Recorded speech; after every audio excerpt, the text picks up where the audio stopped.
It's a story that I wish Hollywood had the guts to tell properly, and it's the story of how the FBI snatched away from Hollywood star Jean Seberg not just her career and the life of her child, but her own life as well back in 1979. Jean's career exploded in the 1960s after she starred in Jean-Luc Godard's Breathless. Actually, just got a Linklater film this year about the making of Breathless called Nouvelle Vague, where she was portrayed by Zoe Deutch. As Jean's fame grew, she tried to use her wealth for good, donating to indigenous schools, to the NAACP, and to the Black Panther Party, among other things. She was also opposed to the Vietnam War, and all this combined to form a perfect storm as she became a target of FBI Director J. Edgar Hoover. The program weaponized against Jean was the same program that was weaponized against people like Fred Hampton, Martin Luther King Jr., Malcolm X, Muhammad Ali, James Baldwin, Abby Hoffman, Huey Newton, the list goes on. It was called COINTELPRO. COINTELPRO is something I'm working on a separate long video on, specifically their efforts to try to get Martin Luther King Jr. to take his own life. The Spark Notes, a 1968 memo, said the goal was, quote, to prevent the coalition of militant black nationalist groups, to prevent the rise of a messiah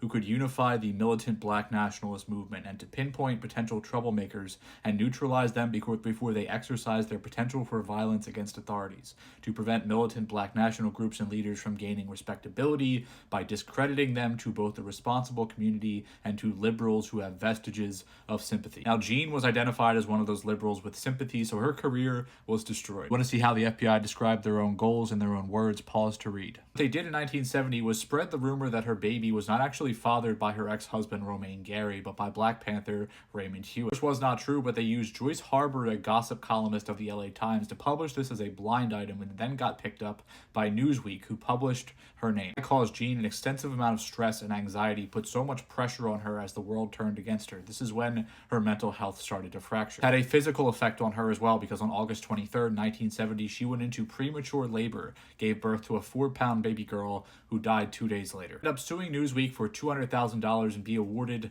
$20,000. The FBI wasn't just planting rumors. What they did was stalk her. They would follow her around. They would have her home broken into and burglarized. They would do everything they could to intimidate her. Wiretapped her phone calls and followed her as she traveled internationally. This, of course, wouldn't all be admitted until 1979, 2 weeks after Jean allegedly took her own life. This all went on. She was essentially blacklisted in Hollywood, no longer getting the roles that she deserved. To conclude, because Jean was a socially conscious person in the 1960s who tried to use her wealth for good, the FBI took her life, they took her career, and they took the life of her child. Anytime you think that the government wouldn't do something, just know that whatever it is, they already have. And by the way, it seems Amazon did make a film about her back in 2019 starring Kristen Stewart, but reading through Letterboxd, it seems the film is just full of straight up lies.